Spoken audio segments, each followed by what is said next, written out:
Welcome to a Jamga Mind Special Edition, your strategic briefing on the 2029 Quantum Horizon. I'm your host, Etienne Newman, PENG. Today's episode is brought to you by Jamga Mind. If you need high-fidelity intelligence built for the C-suite, Jamga Mind delivers technical-grade, human-verified forensics in healthcare, energy, and finance. Visit jamgamind.com to see the intelligence. And remember, you can listen to this entire special edition completely ads-free by subscribing directly on Apple Podcasts. The digital safety net we've relied on for 30 years has just been removed.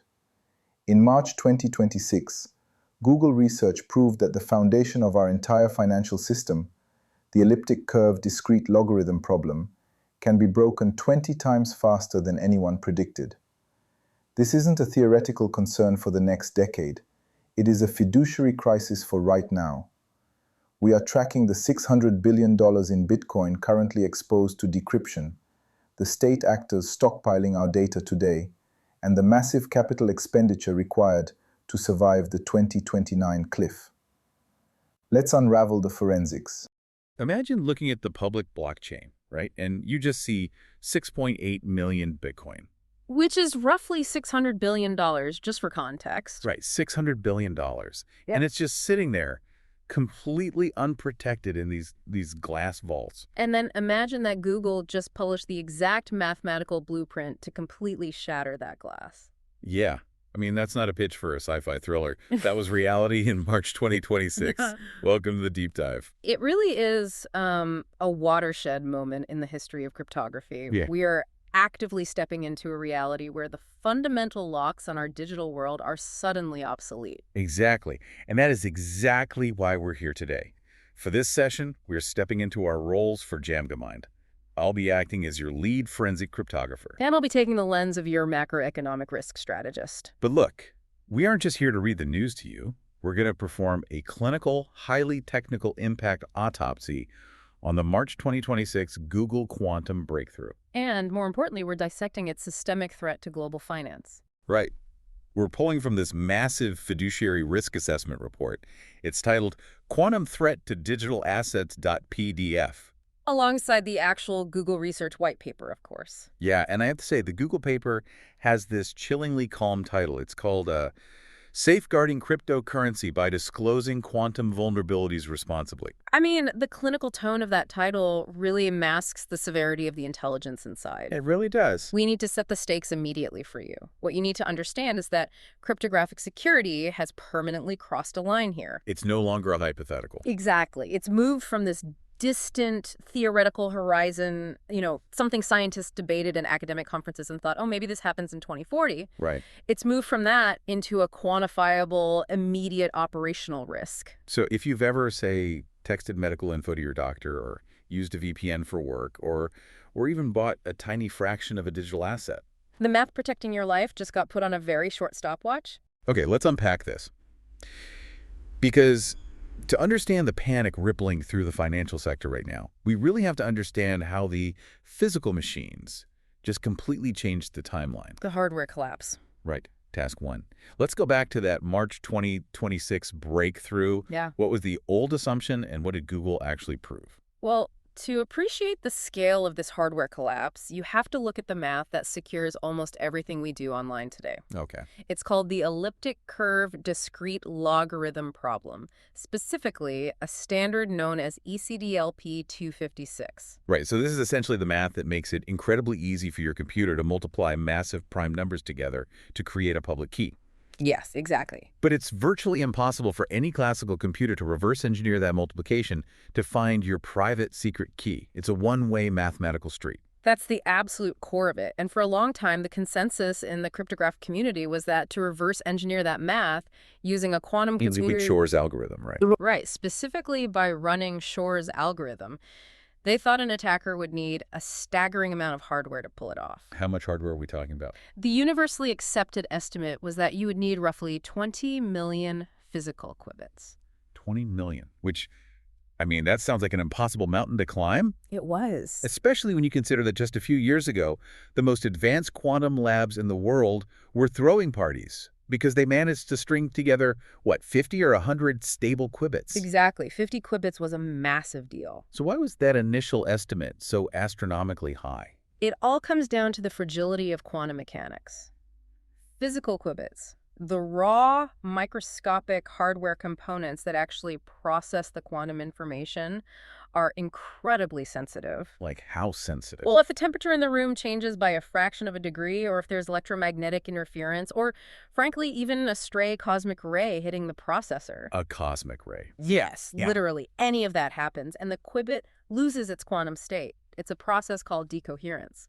Okay, so it just breaks down. Right. It suffers from constant bit flips and phase flips. The errors just cascade through the system. So if you're trying to run a massive complex calculation like Shor's algorithm, which obviously takes some time to run. The errors just multiply until your final answer is basically useless static. Okay, so how do physicists deal with that static? They use something called quantum error correction. They group hundreds or even thousands of these fragile, raw physical qubits together to act as a single, highly stable entity. And that stable entity is the logical qubit. Exactly. So the old assumption was that because the error rates of the physical qubits are just so incredibly bad, you'd need millions and millions of physical backups just to sustain the few logical qubits needed to run the math. Ah, I see. That's why everyone thought a cryptographically relevant quantum computer, a CRQC, was decades away. But then Google drops his paper, and they didn't just shave, a few years off the timeline, they completely demolished it. They really did. They proved, mathematically and conclusively, that ECDLP 256 can be cracked with fewer than 500,000 physical qubits. Wait, fewer than 500,000? Yes. They mapped out a process requiring under 1,200 logical qubits and roughly 90 million Toffoli gates. And how long does the actual decryption take with that setup? A matter of minutes. That's insane. Yeah. So we went from an estimate of 20 million physical qubits down to under 500,000.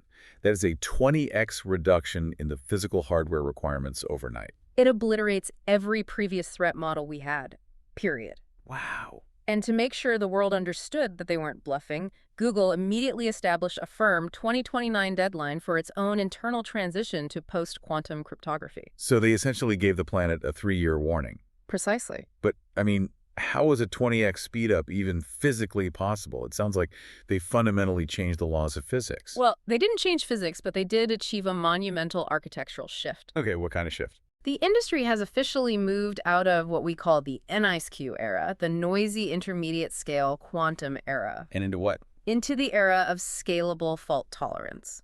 And this was achieved using their new proprietary hardware, which they call the Willow processor. Okay, let's break down this Willow processor. Because reading the specs in this report, it feels like looking at alien technology. It is remarkably advanced. It says it uses superconducting transmons. What does that actually mean for the everyday person listening to this? Think of a superconducting transmon as you're hitting on the exact milestone, yes. They utilize something called distance 7 surface codes. Distance 7 surface codes. Okay, how do we visualize that? Imagine a Sudoku puzzle. If one number gets smudged or randomly flipped by an error, the mathematical relationships of all the surrounding numbers allow you to deduce exactly what that smudged number was supposed to be. Oh, that makes sense. So you can fix it instantly based on the context. Exactly. And Willow demonstrated an error suppression factor of 2.14. Okay, slow down for a second. Yep. Error suppression factor of 2.14. Let's translate that. It means that every time they expand the physical grid of qubits, say, moving from a small square grid to a slightly larger square, the encoded error rate is cut by more than half. Wow. Yeah. They pushed the operational stability, what physicists call T1 coherence time, from a fleeting 20 microseconds up to 100 microseconds. Okay, so that explains how they made the machine more stable. Yeah. But I want to get to the real black magic of this 20x reduction. The algorithmic set. Right. The report mentions a technique they used called magic state cultivation. Yes. That's the key. Now, previously, people used an analogy here about building a skyscraper with fragile glass bricks versus titanium. But I honestly don't think that actually explains how it works. It's a bit too simplified, yeah. Let's try something different. If Shor's algorithm, the math used to break the encryption, is a complex chemical reaction. What is a Toffoli gate? Okay, I like this. In your chemical reaction analogy, Toffoli gates are the incredibly rare, highly specific enzymes you need to actually trigger the reaction. So you cannot run Shor's algorithm without them. Not at all. Yeah. But historically, quantum computers couldn't just create these Toffoli gates natively on the processor grid. Why not? Because they required the injection of highly specialized, incredibly fragile quantum states. These are literally called magic states in the literature. So to get the enzymes for the reaction, you had to build them from scratch every single time. Yes. And distilling and purifying those magic states consumed massive amounts of physical qubits and computation time. So it was just an incredibly wasteful manufacturing process. Exactly. It was the main reason the old estimate was 20 million qubits. You basically needed a massive, dedicated factory running in the background just to produce the catalyst for the math. Enter Google's new math. The report says they used approximate residue arithmetic and yoked surface codes. Right. Let's translate that into plain English. Think of residue arithmetic like looking at the shadow of a very complex 3D shape. Okay, a shadow. Instead of dedicating massive amounts of computing power to measure every single millimeter of that 3D object, which is what older quantum computers tried to do, Google figured out how to do the necessary math just by analyzing its 2D shadow. Oh, wow. It's an ingenious shortcut. It provides the exact same mathematical result, but with a tiny fraction of the hardware. So instead of needing a massive million-qubit factory to build the enzyme, they figured out how to synthesize the enzyme directly in the test tube. Exactly, using almost no extra materials. That is incredible. But here is where I have to push back a little, and it's something I know cybersecurity analysts were absolutely screaming about when this paper dropped. The disclosure method. Yes. Google proved this using zero-knowledge proofs, or ZKPs. Yeah, right. They mathematically prove they can do it, but they actively refuse to publish the actual circuit design. They did. So my question is, if you achieved the greatest computing milestone of the century, why hide the blueprints? Doesn't withholding the proof make it seem, I don't know, less credible? I mean, it caused immense controversy in academia, absolutely. People were furious. But if we connect this to the bigger picture, Google's decision was dictated by terrifying geopolitical realities. Okay, break that down for me. Publishing the exact, highly optimized quantum circuit for breaking ECDL P256 wouldn't just be some academic victory lap for their engineers. What would it be? It would be handing a finalized, immediately weaponizable blueprint directly to state-sponsored adversaries. So you're saying the threat is so mature that publishing the research is essentially handing over a loaded gun? It is an unacceptable global security risk at this point. By withholding the circuit, Google forced those adversaries to still do the complex engineering work themselves. So they're buying time. Exactly, buying the world a tiny window of time. The zero-knowledge proof allowed Google to verify to government agencies like NIST that their resource estimates were mathematically sound without actually leaking the weapon itself to the public. Okay, so the hardware timeline has radically collapsed. Google says they are migrating their own systems by 2029. Right.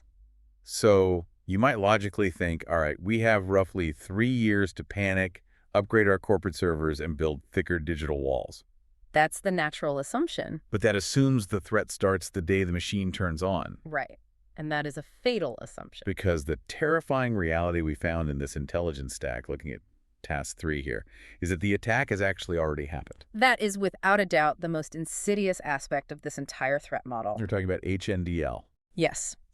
We're dealing with a concept known as HNDL, harvest now, decrypt later. The threat of quantum computing isn't a future event. It is an active, ongoing intelligence crisis occurring right this second. Harvest now, decrypt later. Walk us through the actual mechanics of how this works out in the wild. So adversarial nation states, specifically intelligence apparatuses that are strongly linked to China and Russia, are utilizing advanced persistent threat groups. Groups like Volt Typhoon and Salt Typhoon, right? Exactly. And what they are doing is systematically intercepting and archiving petabytes and increasingly zettabytes of encrypted global communications. So we're talking about everything. Transport layer security, or TLS, which secures your everyday web browsing. Yeah. Secure shell, VPN traffic, literally the exact protocols that secure our online banking, our corporate mergers, our military logistics. All of it. Every single byte they can grab. Wow. The strategic logic underpinning HNDL is incredibly devious. Yeah. The adversary knows full well they cannot read the intercepted data today. Because it's still securely scrambled by classical encryption. Right. But the thing is, they don't need to read it today. They simply vacuum it up and store it indefinitely in massive subterranean server farms. And they just wait. They wait until their quantum decryption capabilities mature. And the immediate question that comes to mind is, how can they possibly afford to store zettabytes of useless, scrambled data? It sounds cost prohibitive, right? Yeah, that sounds prohibitively expensive. Well, it used to be.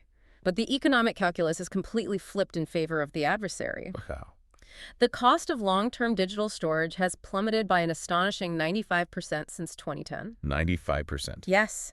So retaining vast oceans of intercepted traffic is now economically trivial for a well-funded nation-state. Okay, and it's not just theoretical collection either. They aren't just, passively hoping data falls into their lap. Not at all. The intelligence stack details how they are actively manipulating the deep architecture of the internet to force the data into their nets. Exactly. Let's explain BGP route hijacking. What is that? So BGP stands for Border Gateway Protocol. You can think of it essentially as the postal routing system of the internet. Okay, so it tells data the fastest way to get from point A to point B. Right. And what's fascinating here is the sheer audacity of these attacks. We are seeing massive, deliberate misdirections. Like what? Give me an example. Well, a major documented incident involved Rostelecom, which is the Russian state-owned telecom provider. Okay. They suddenly announced BGP routes for over 8,000 network prefixes that belong to major U.S. technology companies. Wait, meaning they basically tricked the internet's routing system into thinking the fastest way to send an email from New York to California was to route it through a server in Moscow. That is exactly what they did. It allows them to silently redirect and copy staggering amounts of data before sending it back on its normal path. And the sender and receiver have absolutely no idea their data was just cloned. None at all. The latency hit is barely noticeable. And when you combine this with the deep network compromises achieved by groups like Salt Typhoon, who are actively inside global telecommunications infrastructure, the technical pipelines for large-scale interception are already fully operational. So the data is already sitting on their servers. The locks are just waiting for the keys. Yes. This brings us to a mathematical formula in the report that I think perfectly encapsulates the absolute nightmare that corporate executives and legal departments are facing. Moska's theorem. Yes, Moska's theorem. It is elegantly brutal. It's represented as a very simple inequality. X plus Y must be less than Z. Oh. But if X plus Y is greater than Z, you have a systemic failure. Let's define the variables for the listener, because I want to use a real-world example here to make this concrete. Let's do it. Let's say I'm applying for a 30-year mortgage. Perfect example. So X represents the time that your data must remain secure. Okay. Basically, how long does this information hold its value or pose a risk to you if it's exposed? All right, so for a mortgage application containing my social security number, my bank accounts, my entire financial history, that X variable is decades. That stuff needs to be a secret for a very long time. Exactly. So X is a very high number. Okay, what is Y? Y represents the time it will take your bank to fully migrate their massive legacy IT systems to quantum-safe cryptographic standards. Which is not overnight. No, as we'll discuss later, that is a multi-year, incredibly complex and expensive process. Okay, and finally Z. Z represents the time until a cryptographically relevant quantum compute, a CRQC, is actually built by an adversary. Okay, so let's run the math. If the time my financial data needs to stay secret, let's say 30 years. Right. Plus the time it takes the bank to upgrade. Let's just say 5 years. Okay.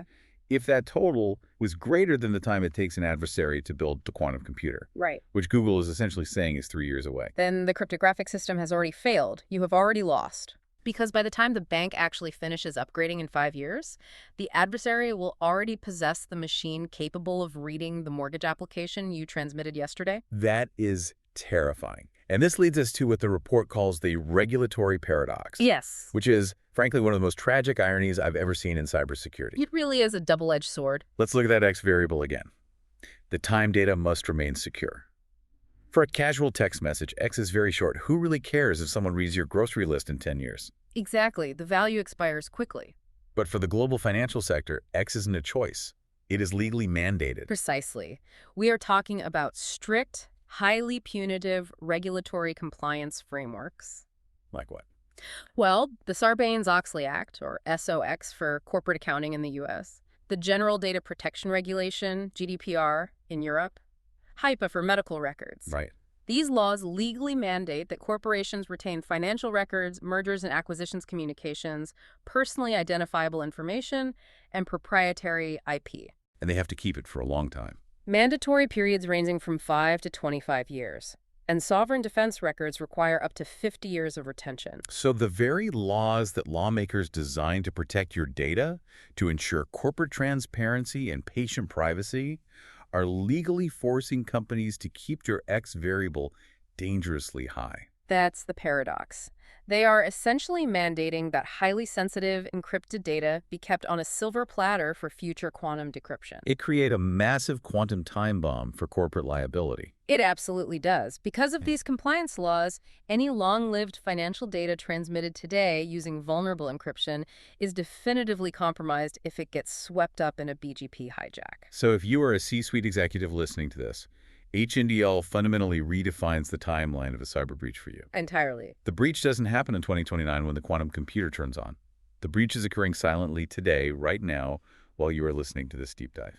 And the catastrophic financial, legal, and reputational damage manifests retroactively a decade later, when the quantum key finally unlocks that archive. You are legally mandated to retain the evidence of your own future data breach. That's insane. That is the precise fiduciary nightmare we are dealing with. Yeah, However, yes. While Harvest Now, Decrypt Later is a massive espionage and liability threat, it does require the adversary to eventually comb through all that decrypted data. Right? They have to sift through petabytes of email? Exactly. They have to fence the intellectual property or use it for blackmail or find a buyer. It takes time and effort to monetize that data. Okay, I see where you're going with this. There is, however, one asset class where decryption yields immediate, direct, and unmitigated bearer asset control. And this is where the theoretical risk turns into an immediate macroeconomic panic. Task 2. We are shifting from corporate data espionage to outright instantaneous theft on a global scale. Yes. Let's look at the March 2026 Bitcoin honeypot audit. The cryptocurrency ecosystem represents the most immediate, liquid, and catastrophic honeypot for a CRQC on the planet. Because it's bearer asset control. Right. Unlike a corporate database, if you crack a blockchain's encryption, you don't just get embarrassing emails or architectural blueprints, you get the actual money. The cryptography is the money. Exactly. And the forensic audits we reviewed, specifically the ones from Project 11 and CoinShares, revealed a number that is just staggering. It's a sobering figure. I'll just say it out loud for the listener. 6.8 million Bitcoin are currently sitting in quantum vulnerable outputs. That is roughly 32% of the total circulating supply of Bitcoin. 32%. We're talking about an asset pool valued at over $600 billion, completely exposed to the Google breakthrough timeline. Now, I know a lot of people who actively follow crypto might immediately push back here. I hear it all the time. They'll say, wait, Bitcoin mining uses SHA-256 hashing, and hashing is highly resistant to quantum computers. They are partially correct, and it's a very, very common misconception. So clear that up for us. The mining layer of Bitcoin, the mechanism that creates new blocks and secures the chronological order of the ledger, utilizes the SHA-256 algorithm. Okay. A quantum computer running something called Grover's algorithm could theoretically speed up the process of breaking a hash, but simply increasing the hash size defends against that relatively easily. Okay, so the mining layer is safe for now. Yes, the mining layer is generally safe, but the fatal flaw isn't in the mining. Where is it? It's in the spending. It's in the transaction authorization layer. Because when you want to authorize a transaction on the Bitcoin network, you don't use a hash, right? Exactly. You use digital signatures, specifically the elliptic curve digital signature algorithm, ECDSA, and more recently, Schnorr signatures. Which is the exact elliptic curve cryptography that Google just proved they can crack with under 500,000 qubits. It's exactly the same math. So walk us through how a public key actually gets exposed on the blockchain. Because normally your public key is hidden, right? Yes.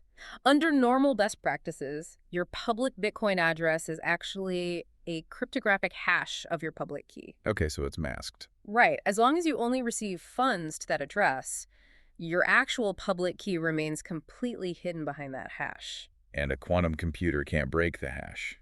A quantum computer cannot easily reverse a hash to find the public key, and then reverse the public key to find the private key. It's protected by two distinct mathematical layers. The moment you want to actually buy something or move those funds. You must broadcast your actual naked public key to the entire network to prove you legally own the address you're trying to spend from. Oh, wow. And the moment that public key hits the public ledger. It is permanently exposed forever. It is carved in stone. So if an adversary has your exposed public key, a CRQC can use Shore's algorithm to derive your private key and unilaterally drain your wallet. Precisely. They derive the private key, sign a new transaction, and take everything. So the audit broke this $600 billion vulnerability down into 3 primary risk silos. Let's walk the listener through them. Okay. The largest chunk is what they call reused addresses. This accounts for about 4.5 million of the exposed Bitcoin. And frankly, it largely stems from users practicing poor operational security. How so? Like, what are people doing wrong? Well, if you receive Bitcoin, spend a portion of it, and then receive your change back to the exact same address. Or if you use a single static address for multiple deposits and withdrawals over time, your public key is permanently sitting on-chain. You've essentially stripped away the first layer of armor yourself. Exactly. A quantum attacker just scans the blockchain, sees your public key sitting there in plain text, runs the math, and empties your remaining balance. Wow.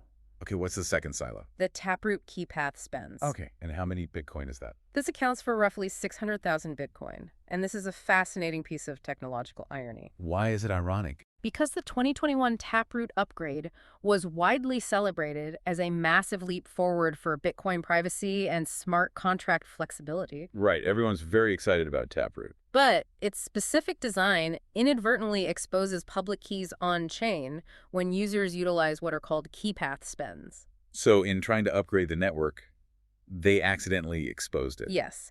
It inadvertently created a very modern, active attack surface for quantum computers. Okay, so address reuse is essentially user error, and Taproot was a well-intentioned upgrade that created a backdoor. Right. But the third silo is the one that really keeps the risk strategists awake at night. Oh, absolutely. The legacy Satoshi era outputs. This is the critical systemic vulnerability. Approximately 1.7 million Bitcoin sit in what are called pay-to-public key, or P2PK scripts. Explain P2PK for us. In the very early days of Bitcoin, we're talking the 2009 to 2010 era, before the network upgraded its security practices. The protocol didn't use hashes to hide the public key at all. Just put it right out there. Yes.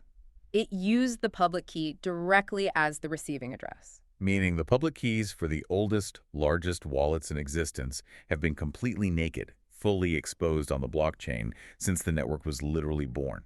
They are absolute sitting ducks. Now, obviously, the Bitcoin developer community is highly intelligent, and they are acutely aware of this. Of course. They aren't just sitting still waiting for the end. Right. And I want to introduce our listeners to the primary mitigation effort discussed in the intelligence stack. It's called BIP 360. Right, the Bitcoin Improvement Proposal. This was co-authored by developers Hunter Beast, Ethan Hallman, and Isabel Fox and Duke.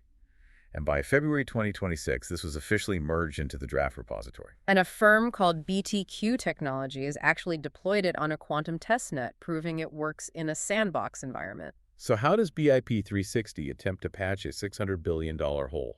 BIP 360 introduces a novel quantum-resistant address format called pay-to-Merkle root, or P2MR. It is a highly sophisticated piece of cryptographic engineering.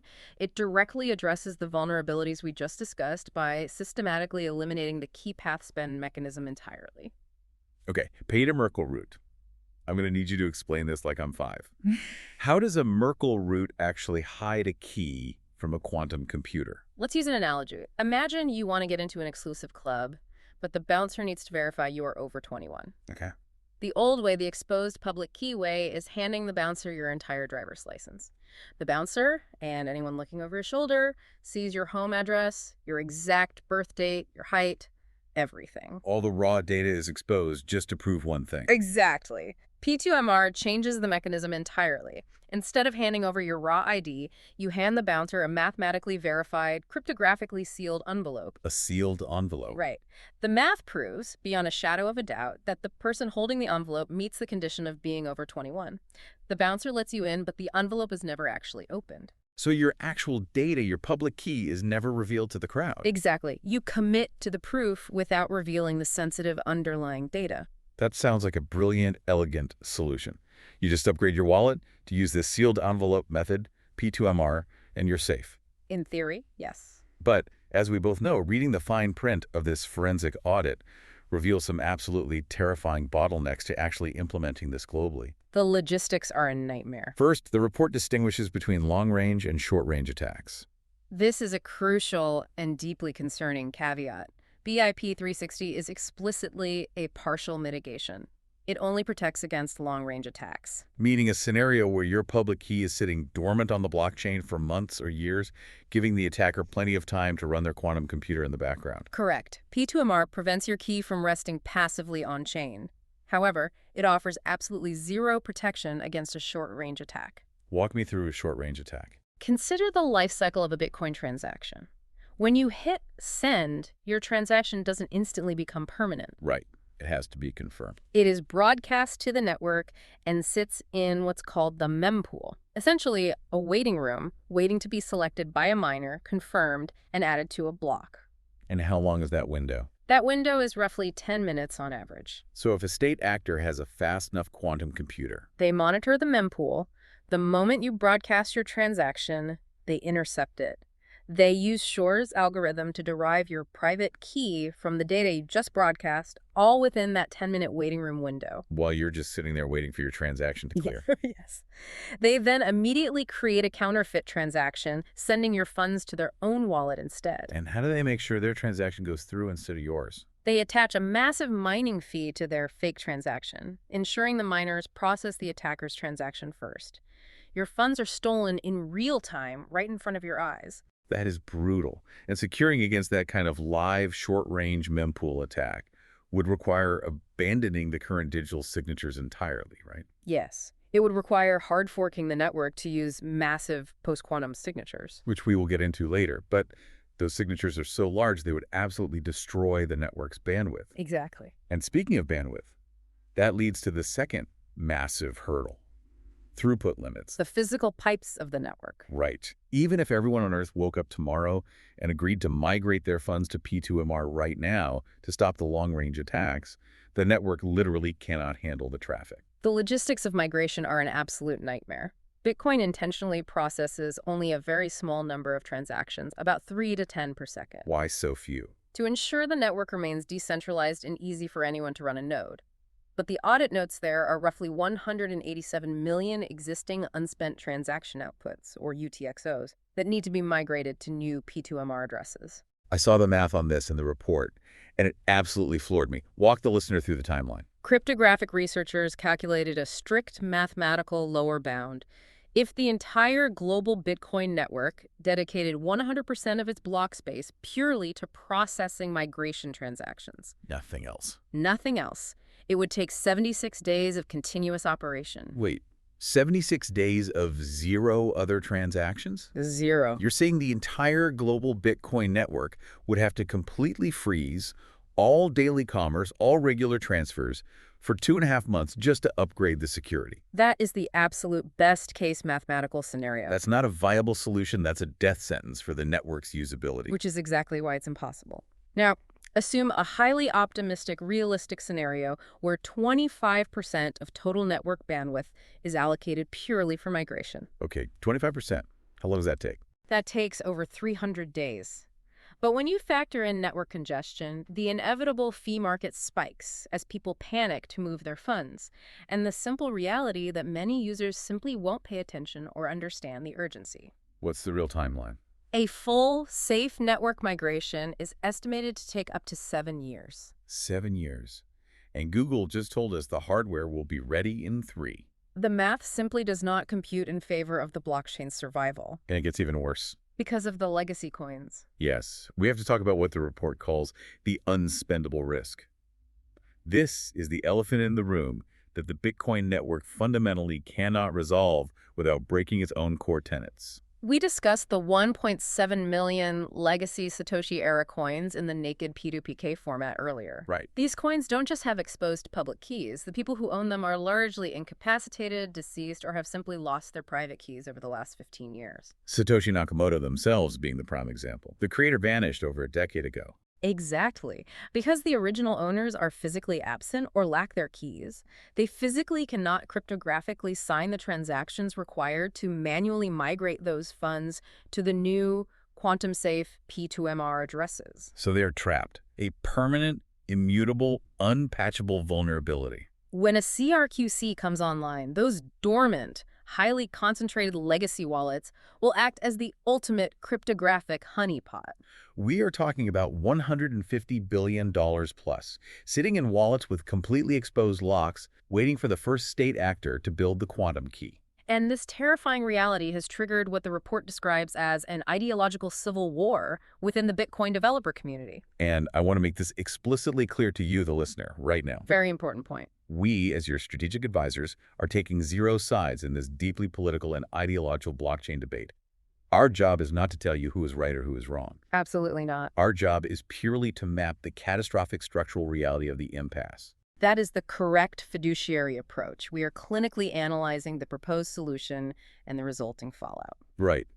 So to prevent a hostile state actor like China or Russia from seizing that $150 billion honeypot, a protocol called QAMP has been proposed. The Quantum-Resistant Address Migration Protocol. What does QAMP actually propose doing with those trapped coins? It suggests establishing a mandatory network-wide migration window, say a 5-year countdown. Okay. After that window closes, the network would execute a hard fork, a permanent divergence in the blockchain's rules. And what would that rule change do?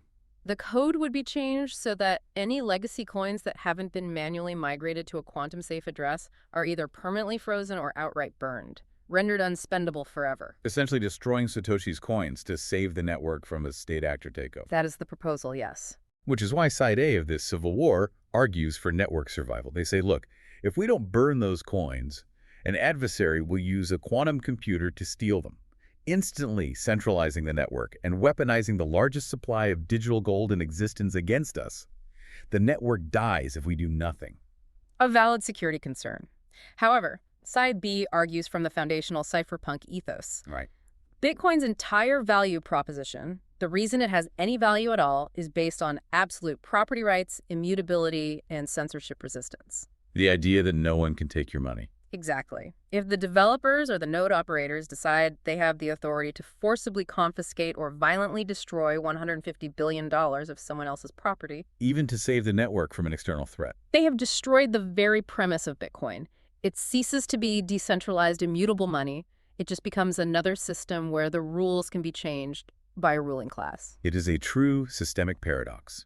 Save the network by destroying its soul, or preserve its soul and watch it be plundered by quantum adversaries. There is no easy out. Now, while we're talking about panic in the crypto markets, I need to quickly clarify a very funny but very telling data anomaly from the 2026 reports for our listeners. Oh, the Vanquish situation. Yes.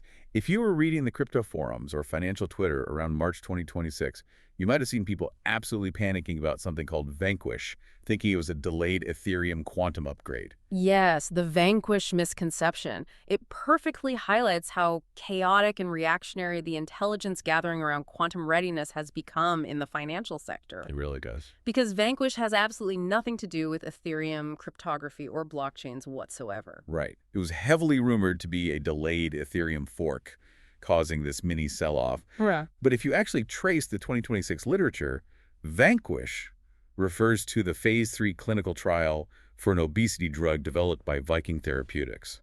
And it's also a model name for Thermo Fisher mass spectrometry equipment. It is entirely biotech. It just shows how jittery the markets are, reacting to buzzwords they don't even understand. Exactly. However, Ethereum's actual quantum exposure is very real, and arguably far more complex than the Bitcoin's. How so? Well, while Ethereum is rolling out major 2026 upgrades like Lamsterdam and Hegota, they are facing a massive structural challenge. They rely heavily on ECDLP 256 for wallet security, just like Bitcoin. Right. But they also rely on BLS signatures for their proof-of-stake consensus layer. Okay, let's explain that consensus layer. What are BLS signatures actually doing? In Ethereum's proof-of-stake system, thousands of validators must constantly agree on the state of the network. They essentially cast digital votes. To keep the chain moving. Right. BLS signatures allow the network to aggregate thousands of these individual validator votes into a single compact signature, which keeps the network fast. Okay, but BLS cryptography is highly vulnerable to quantum decryption. So it's not just the wallets holding the funds that are vulnerable. The actual mechanism that keeps the entire Ethereum network running the machinery that agrees on reality is vulnerable. Yes. They have between $100 billion and $118 billion at stake in smart contracts and consensus stake directly exposed to quantum decryption. And the Ethereum Foundation knows this, obviously. Yes, they are highly aware of this. They launched pq.ethereum.org, consolidating years of research, and they're planning a multi-fork approach to introduce quantum-resistant zero-knowledge proofs. Specifically a technology called Starks. Yes, Starks being a type of cryptographic proof that relies on hash functions rather than vulnerable elliptic curves. But again, it's a race against the 2029 clock, transitioning millions of users and billions of dollars in decentralized smart contracts without breaking the ecosystem before Google's timeline matures. I mean, that is a monumental engineering challenge. It is. And while the decentralized world is arguing about hard forks and immutability, the traditional sovereign world is quietly building their own lifeboats. You're referring to the central bank digital currencies, or CBDCs. Exactly. The report highlights Project Tourbillon, run by the Bank for International Settlements Innovation Hub. Sovereign nations aren't waiting for the cypherpunks to resolve their civil war. Not at all. Central bankers operate on a mandate of absolute state-level survival. They don't care about the philosophy of decentralization. So what is Project Tourbillon doing? They are aggressively building lattice-based post-quantum cryptography directly into the fundamental architecture of CBDCs from day one. Oh, wow. They are bypassing the legacy RSA and ECC encryption entirely. They are ensuring that their sovereign digital ledgers are impervious to CRQC attacks by hostile states, while integrating privacy-enhancing technologies for the retail layer. So for a nation-state, quantum resistance isn't an upgrade they'll patch in later. It's the foundational prerequisite for issuing digital fiat in the 21st century. Precisely. Okay, so the crypto world is scrambling with massive structural bottlenecks, and central banks are quietly building their quantum-safe centralized fortresses. What about the rest of the traditional financial system? The giant commercial banks that hold your actual fiat money, process your mortgage, and manage your 401k. How ready are they? Task 4. That brings us to the macroeconomic reality check of our autopsy. And the short answer is they are dangerously underprepared. Let's look at the raw numbers here. We have the 2029 Google deadline. Yes. We have the National Institute of Standards and Technology, NIST, which formally finalized its post-quantum standardizations back in August 2024. They did the work. They did. They gave the world the algorithms. MLChem for key establishment, and MLDSA and SLHDSA for digital signatures. The blueprint for safety is publicly available. Yet, the March 2026 security analysis reveals a catastrophic failure in adoption across the traditional financial sector. Give us the stats. Only 3% of banking websites globally currently support PQC key exchange mechanisms. 3%. Yes, and 91% of businesses report lacking any concrete PQC roadmap whatsoever. 91%. Yeah. I mean, I hear these warnings all the time from cybersecurity panels. But practically, why haven't the big banks just upgraded? We have the NIST standards. If the threat is this immediate, why the systemic delay? Why aren't they flipping the switch? If we connect this to the bigger picture, it comes down to a fundamental, painful trade-off in computer science. What trade-off? The PQC algorithms that NIST standardized offer incredibly robust mathematical protection against quantum attacks. But that quantum resistance comes at the direct, brutal expense of network efficiency. It kills throughput. It absolutely kills throughput. You're talking about the signature bloat. Exactly. We mentioned earlier that the legacy ECBSA signatures used in systems like Bitcoin or traditional banking portals require merely 72 bytes of data. Which is tiny.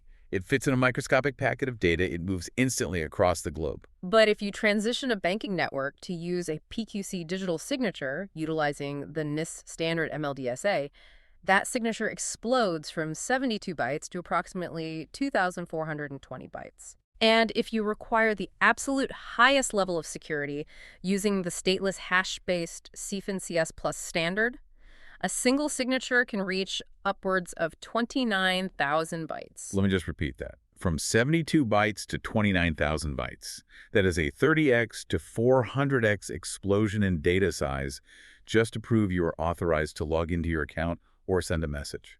Now, apply that 400x data bloat to a global financial network processing tens of millions of transactions every single second. The infrastructure would just collapse. Think about the legacy ATM networks, the interbank messaging systems like SWIFT, the point-of-sale terminals at your local grocery store.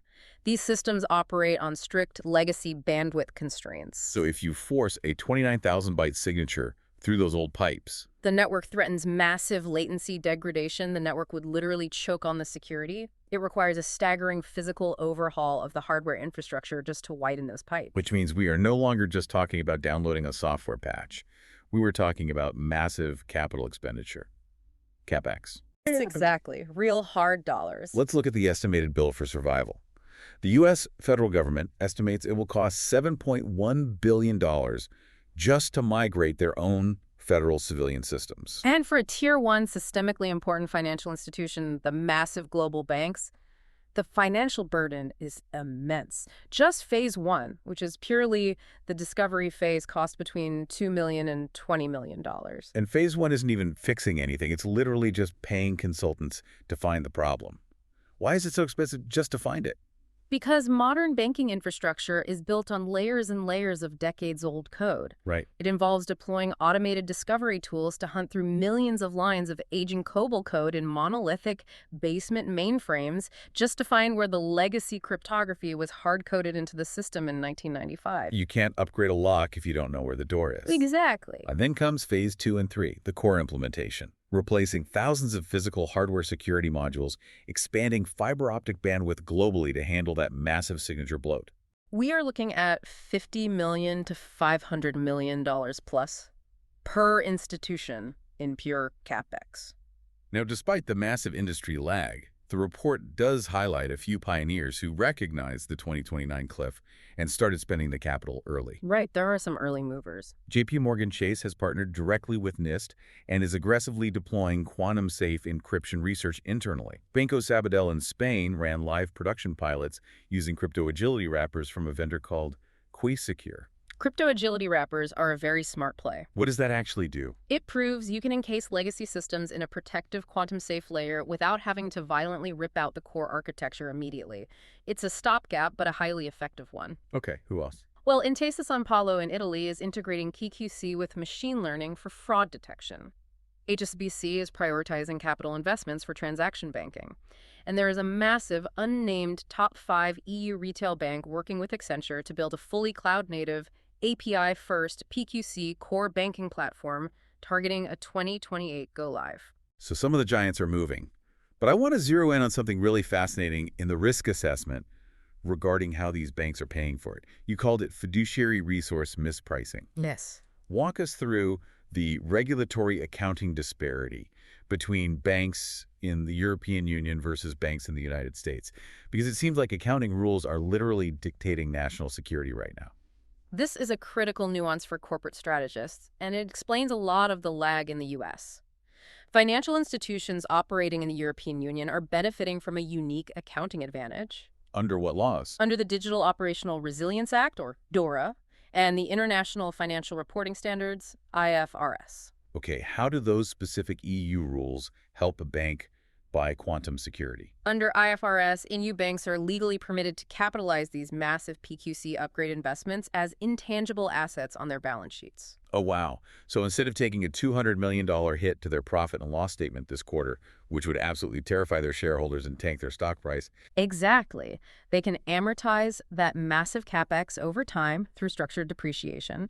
They treat quantum readiness as a long-term asset rather than an immediate punitive expense. It shields their short-term P&L, basically removing the financial friction of upgrading. Exactly. And U.S. banks. U.S. banking institutions operating under generally accepted accounting principles, or GAAP, lack an explicitly mapped identical accounting shelter for this specific class of cryptographic overhaul. So they just have to eat the cost. The upgrades often have to be expensed immediately.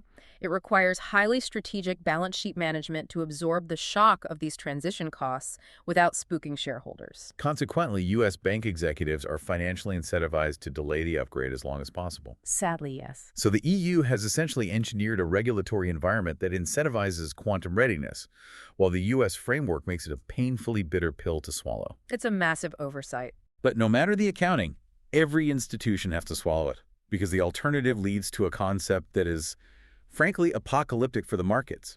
It's what the report calls cryptographic obsolescence, triggering a global referencing contagion. This is the macroeconomic nightmare scenario that ties everything we've discussed today together. Let's lay it out. The crypto ecosystem and the traditional fiat system are no longer isolated silos. They are deeply structurally intertwined. This is where we need to trace the dominoes. Walk us through this doomsday scenario step by step.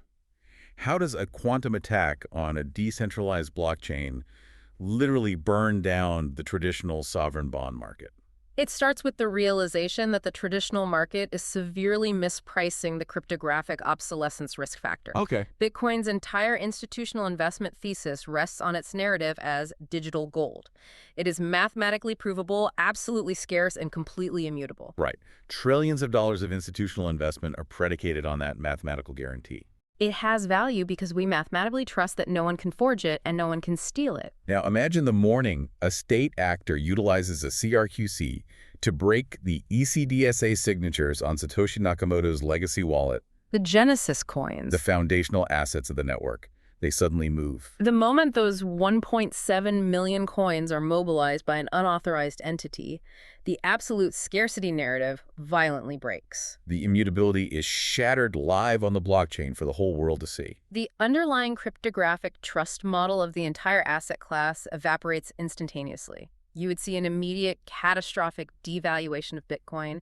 It collapses towards zero. But the contagion doesn't stop with crypto traders losing money. Because of the stablecoins. Exactly. The contagion violently impacts fiat-pegged stablecoins like USDC and USDT. These stablecoins act as the bridge between the crypto world and the traditional world. And they are backed by real-world assets. Yes, they hold over $100 billion in traditional U.S. Treasury bills, corporate paper, and cash equivalents in real-world bank accounts as backing for their digital tokens. So Bitcoin goes to near zero. Institutional and retail investors panic globally. They desperately want to exit the entire crypto ecosystem to save whatever capital they have left. So they rush to redeem their stablecoins for actual U.S. dollars. It triggers a massive, instantaneous bank run on the stablecoin issuers. And to meet these simultaneous multi-billion-dollar redemption requests, the issuers have no choice. They must liquidate their reserves. They are forced to fire sale over $100 billion in traditional U.S. Treasury bills into the open market in a matter of hours or days. And that volume of forced, panic-driven liquidation transmits an extreme, unprecedented liquidity shock directly into the heart of traditional sovereign bond markets. It's reminiscent of the 2008 Lehman collapse, isn't it? Or the extreme volatility seen during the 2022 market shocks, but compressed into a microscopic time frame. The yield curves would warp violently. So the value at risk of a quantum breach is not just the market capitalization of crypto. No, it is the structural stability of the traditional financial rails tethered to it. The crypto problem instantly becomes a global fiat crisis. So what does this all mean for the people actually managing the money today? We've walked through the collapse of the hardware timeline from 20 million to 500,000 qubits. We've seen the geopolitical dragnet of harvest now, decrypt later. We've mapped the impossible throughput bottlenecks in the Bitcoin honeypot and the massive capex burden threatening global contagion. It's a lot to process. To wrap up our autopsy, let's synthesize the fiduciary survival guide. What are the specific strategic directives for a corporate executive or IT director listening right now? Based on the forensic intelligence, there are 4 mandatory directives for immediate survival. Let's hear them. First, mandatory cryptographic discovery audits. Organizations must immediately deploy automated tools to map all instances of RSA, ECC, and Diffie-Hellman across their entire enterprise IT stack. You cannot fix what you cannot see. Exactly. And you must prioritize the upgrades based on Mosca's theorem for long-term data retention. Find your vulnerable X variables today. Okay. Second directive, digital asset de-risking. If your corporate treasury holds Bitcoin or Ethereum, institute strict operational policies today prohibiting the reuse of addresses. Legacy P2PKH addresses must be banned internally. Monitor the rollout of P2MR and prepare to route holdings into quantum agile custodial solutions immediately. Third directive, hybrid PQC integration. You must allocate CapEx immediately to implement hybrid encryption combining classical ECC with the new NIST ML-Chem standards across all VPNs, SSH connections, and web gateways. Why hybrid? This is the only way to neutralize the ongoing HNDL collection operations by state actors. You have to stop the bleeding of data today, even if you can't protect yesterday's data. And fourth, vendor liability reviews. Update all your procurement contracts. Force your cloud providers and SaaS vendors to legally prove their PQC readiness. Transfer the liability of cryptographic obsolescence off your corporate balance sheet and legally bind it to the vendors providing your infrastructure. This is no longer a distant IT networking issue that can be delegated to a subcommittee. It is an existential business continuity and fiduciary threat that requires board-level intervention. Absolutely. I want to end by connecting this back to you, the listener. You might not sit on the board of a Tier 1 European bank or manage a billion-dollar corporate treasury. But your digital footprint, your 401k, your mortgage application, your medical history, your encrypted private messages, all of it is caught in the crosshairs of this exact timeline. The very regulatory laws protecting you have inadvertently mandated that your life be archived for the quantum harvest. Which leaves us with a final, chilling concept to mull over as we conclude this autopsy. We inherently assume, based on how history usually works, that we will know when the first cryptographically relevant quantum computer comes online. We expect a grand press conference, a published academic paper, a formal announcement from a nation-state showing off their new capability. Like Google did with the 20x Speedup paper. We assume there will be a ribbon-cutting ceremony for the end of encryption. But given the logic of harvest now, decrypt later, and the absolute ruthless secrecy of state actor intelligence, what if the 2029 horizon has already been quietly crossed in a subterranean server farm somewhere in the world? Wow. Will the definitive proof be a published paper, or will it simply be the silent, unexplainable draining of an ancient digital wallet, triggering a contagion we cannot stop? That is the reality of the post-quantum era. The math has changed, and the clock is ticking. We highly encourage you to look at your own data footprint, your own operational security, and your institution's readiness through this new quantum-exposed lens. This concludes our deep dive into the impact autopsy. Thank you for joining us. That concludes our special edition on the 2029 Quantum Horizon. The strategic signal for today is cryptographic obsolescence. If you are managing a balance sheet with digital asset exposure or long-term regulatory data mandates, your security has already failed if you haven't started the migration to post-quantum cryptography. This episode was made possible by JamgaMind. Visit jamgamind.com for strategic forensics that go deeper than the headlines. And hit subscribe on Apple Podcasts for your ads-free experience. I'm Etienne Newman. Stay sharp and keep unraveling the future.